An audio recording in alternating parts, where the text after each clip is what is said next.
Good morning, Las Vegas. It's Zandra Pollard with It's Where I Am. Today, my guest is Sheree Long and Las Vegas chapter president of the National Action Network, Robert Bush.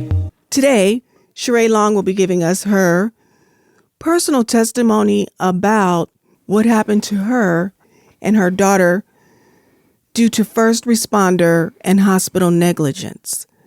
Sheree, thank you for being here and sharing your story with us. This show is to educate the public on how to advocate for your loved ones when they have mental health issues, mental health disabilities. Thank you again. And please, can you tell us what happened with your daughter? Thank you, Zandra, for having me. Mm-hmm. On November 25th of 2020, my daughter lost control of her wheelchair and hit a step and was ejected from the chair and landed on her head and shoulder. A goose egg arose on her head almost immediately, so we called 911. Okay. And when the first responders came out, they looked at her. She was alert. She was awake. And they decided she didn't need to go to the hospital. So the first responders come out. They do an assessment on your daughter, who is 31 years old. Yes. However, she was special needs. And they decided, they did her vitals and said, okay, we're not going to take her. Yes. Okay. And you had a problem with that because you knew something was wrong with your child. You knew something was wrong with your daughter and she needed medical attention. Yes. I have a background in nursing. Right. So I knew that the type of head injury she had could be a potential brain bleed. And I wanted her checked out and a CT scan test to be done to clear her of that before I felt that she was okay. So I wanted her to go to the hospital so that they can do the appropriate testing, right, to actually say that she's fine. Right. So if a first responder comes out and they do your vitals and assess and say, we don't think it's necessary to take the person to the hospital, but you knew something was wrong. So then what do?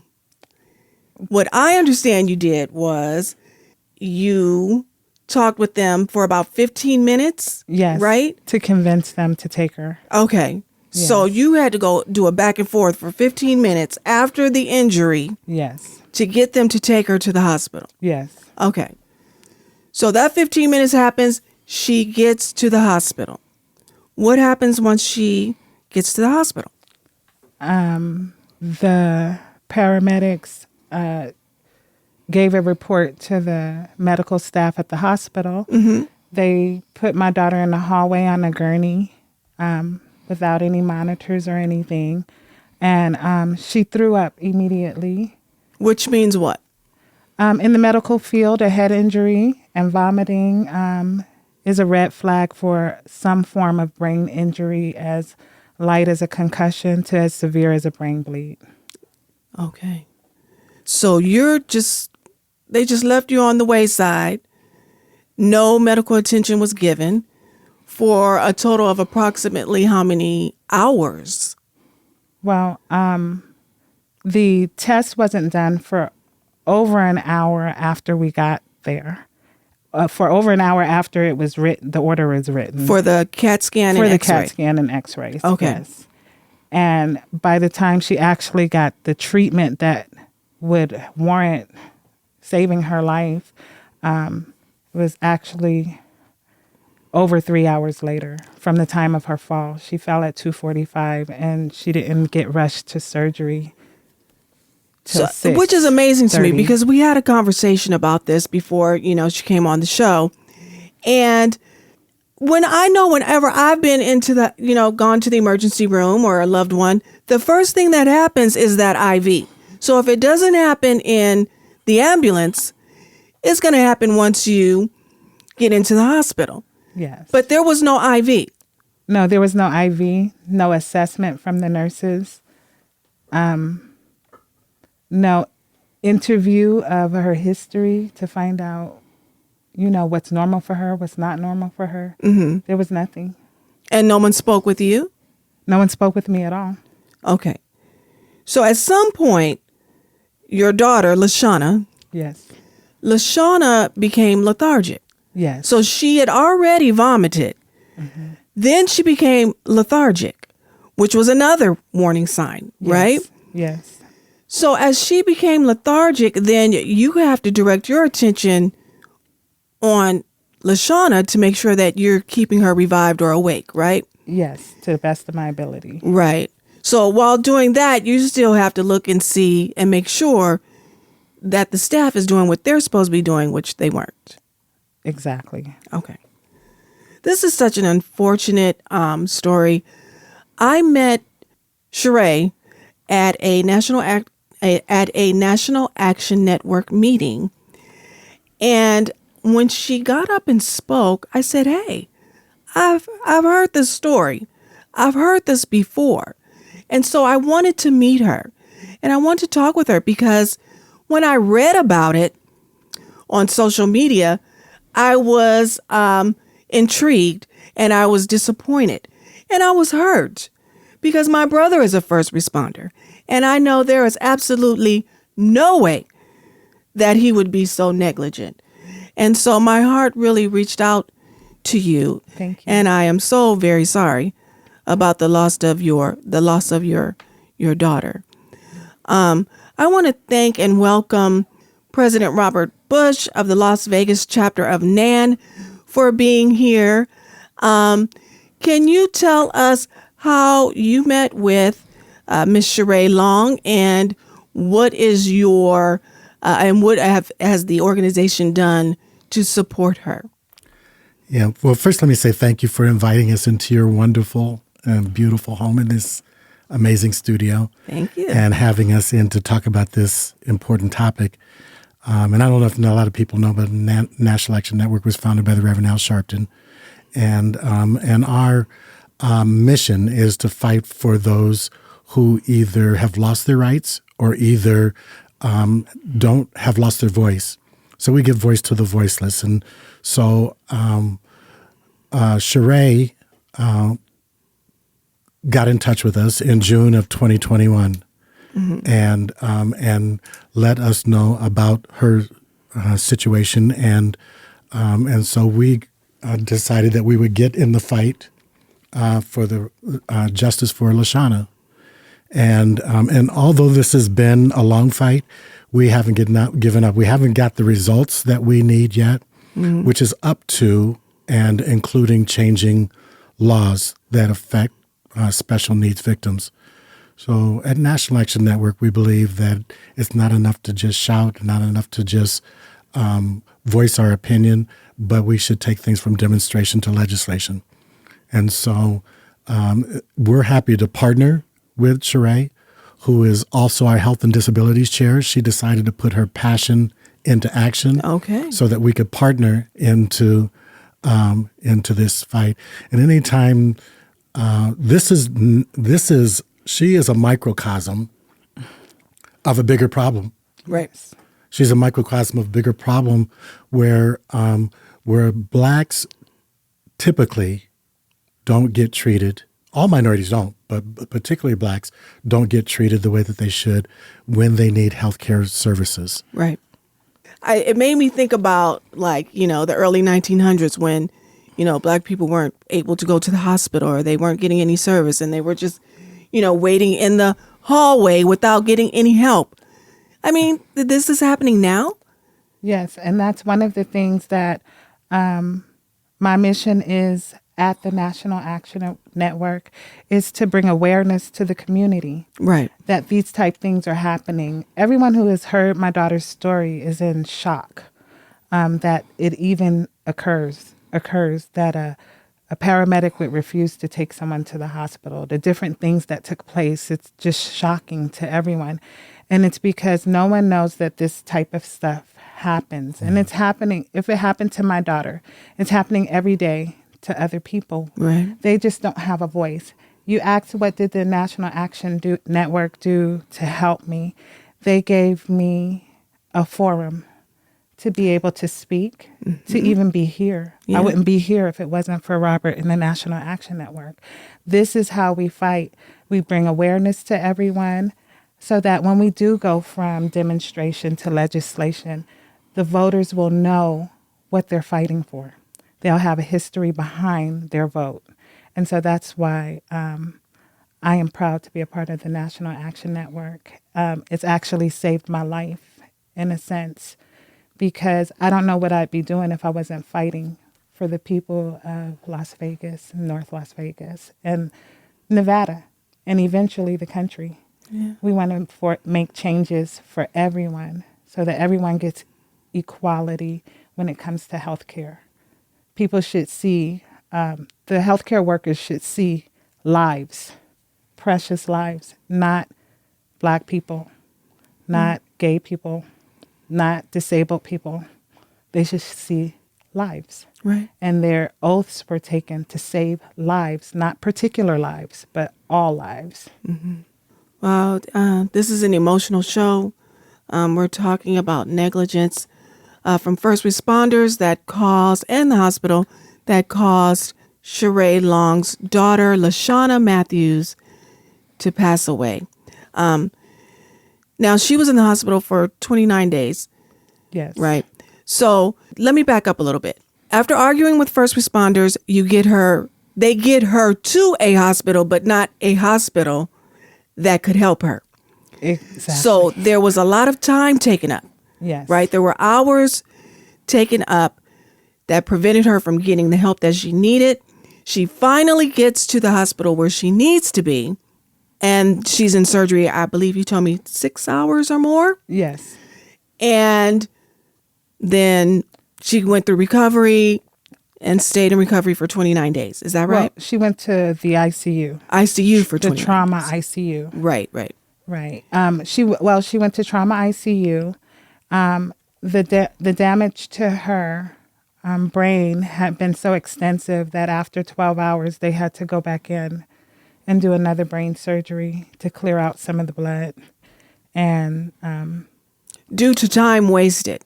If you feel that you need to go to the hospital and you're assessed and they tell you you're fine, go anyway. yes. Okay? Go anyway. So now I want to introduce a good friend of mine, Shatana Nelson, who works on the federal level to advocate for victims such as yourself. And she helps to create laws and get laws to legislation so that she and we can make a change. Shatana, I want to thank you for being here. Thank you so much for having me. It's always an honor. I was just sitting back listening to that story, and it was absolutely terrible. It's completely egregious on the part of the hospital staff and the EMS responders. And I would love to help in any way that I could. Oh, thank you. Yes. So now how do you help victims like this? What is the process like for you? How does one reach you? So that's the money question. How am I reachable? You can reach out to me through the Finest Hour PR firm, which is a firm that I own. And obviously, there are many people like you who would have my contact. The process is different in all cases. It starts with a conversation between myself and the victim. I work with victims of all sorts. So from officer-involved shootings to any kind of civil rights infractions or anything of that sort, and malpractice suits, of course. In a situation like this, since I've spoken to her and I've heard what's going on here, first I want to know all the moving pieces. I would want to know the timeline. After knowing the timeline, per our conversation, my first thing is to make sure the family of the victim, or if the victim is still here, it's sad, not in this case, would be to see if I can get them some mental health services or if they're needing anything, any kind of necessities. At that point, I would assess what happened here and see what I can do. Do I help you get connected to a lawyer who works with me? Should we set up a nonprofit to bring in funding that will ultimately help fund any kind of advocacy and marching and murals that we would want to put up, or maybe events to raise awareness? And then we kind of go to that final stage once we've increased the outreach and the image of whoever's advocating. And then we talk about laws. Laws look different at each level, and whether it's the county, state, federal levels, and we say, what are we trying to accomplish here? So what is the law we're trying to put in place, right? And we would kind of talk that out. And then we would go through the process of actually drafting and creating this and getting other influencers to come in and help out. Now, Shatana, what I do know is that Sheree was expressing to me about the statutes in her case, and that once she kind of got support from any lawyer or attorney, the statute was pretty much over. It was like 1 year. So it took like 8 months. Is that correct, for you to even get the hospital records? Yes. Yeah. So in her case, what do you do? Is there any way to like extend that statute? And then there was COVID. So, I mean, help me out. So in situations like this, I cannot speak from a legal aspect, and I won't.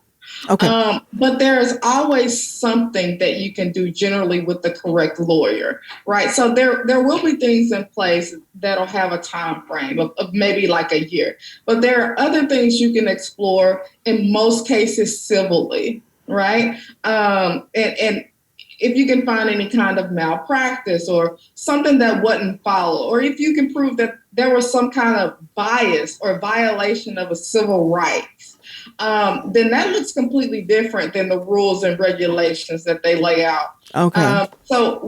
Again, it's kind of what I do when I kind of sit down and depict the case and see everything that I can find out about it. And then I reach out to my network of civil rights attorneys, malpractice attorneys, class action suits. Has this hospital, do they have a history of negligence, right? Do they have a history of being biased? Because if so, then we're looking at something completely different.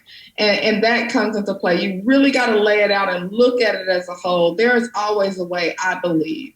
And then you go on and you start asking different influencers in other families to come in. Because what I've seen in a lot of cases is if this is ran out for one family and this is other family, it's like, wait, I was there last week. Well, now you have something to fight with, right? Right. And when I was there last week, I experienced this. And although they don't have the medical records yet, we have a history and we're showing a pattern, and we're able to break that pattern. And in most cases, if you can't do that and you can't see civil ways, that's why you get to talking to legislators about laws and preventing this from happening to anyone else. And you go about it that way. Well, I thank you again for being here, Shatana Nelson from the finest Our PR. Thank you again for being here. You know, you are always welcome, and you're always such a wonderful help and delight. Thank you for giving us your, yes, absolutely. We'll see you again. Okay, so now we're going to be talking to you, Mr. Robert Bush, about what NAN is doing. I know there's an upcoming event soon about The Color of Care. The Color of Care. Yes. Yeah, so tell us a little bit more about that. The Color of Care is a documentary that's executive produced by Oprah Winfrey. Okay. That's gone across the country, and it has to do with dealing with the health disparities in minority communities. And we're going to be partnering with SEIU, Local 1107. Okay. And to put this event on. And basically our focus is on making sure that our people, make sure we break down the paradigm that surrounds our people in terms of getting the right health care, getting the right services, and making sure that they're able to see the right person when they go into a healthcare facility. Well, since I have you talking now, I would like for you to let our listeners know if they need to find any support here in Las Vegas for any issues they may have, how can they reach out to Nan? Sure. You can reach out to us at a number of different ways. Okay. First of all, you can reach out to us on Facebook and Twitter and Instagram, all of the different social media sites. Also, we have an upcoming meeting that takes place at Nevada Partners on Monday, August the 1st at 5:30. And at that time, you can express any things that you may have going on in the community, what you're doing in the community, and talk to us about any issues that you might have. And then you can also reach out to us at nationalactionnetworklv.net, nationalactionnetworklv.net on our website. All right. Well, I attended my first NAN meeting last month, and what I loved about it was that it wasn't like, it didn't go over, right? So you guys were very respectful of everyone's time. You got us in, you informed us, and then we left. So please, I hope to see you there. I know I'll be there. And I look forward to being there. So thank you. And I want to thank you, Sheree, for sharing your personal story about your unfortunate, happening. My heart reaches out to you. Thank you. I'm so sorry again. My deepest condolences. Is there anything you want our listeners to know before we end? I just would like for all of the listeners to just be prepared to go and vote. If you haven't registered to vote, get registered, because we are going to be working towards making some changes here in Las Vegas to make it a better place for everyone. And we need your help. We can't do it alone. We need the voters. So everyone, you do have a voice. Contrary to some belief, you do have a voice and we need it. So that would be the best way to help. Just when you hear the story, when you hear about the bills and the different laws that are going to go into place, remember my story and come out and vote. Beautiful. Thank you. Well, this is Zandra Pollard. It's Where I Am. And thank you so much for tuning in. You can find me on social media at It's Where I Am LV. You can also find me on all major podcast platforms. It's Where I Am with Zandra. You got to put that with Zandra in there. Yeah. So, and then also there's my website. If you have any show ideas or if you would like to be on the show pertaining to mental health, please fill out the, I think it's the third page, the contact information, and let me know, and I'll reach back out to you. Alrighty, so I am here every second Saturday of the month at 8:30 a.m. and we'll see you next month. Thank you. Bye.